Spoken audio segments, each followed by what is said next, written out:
Sala manggod ni tanan ni Inday Sara ug nidagan pa siya presidente dili ta magkalisod-lisod ani atong nasod. In another forum, I will thoroughly explain myself kung bakit ganon ang nangyari at ganon ang desisyon ko.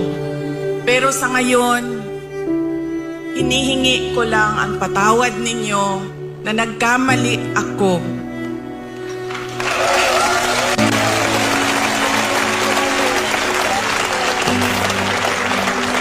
Nagkamali ako sa paghingi ng tulong at suporta niyo para kay Pangulong Bongbong Marcos.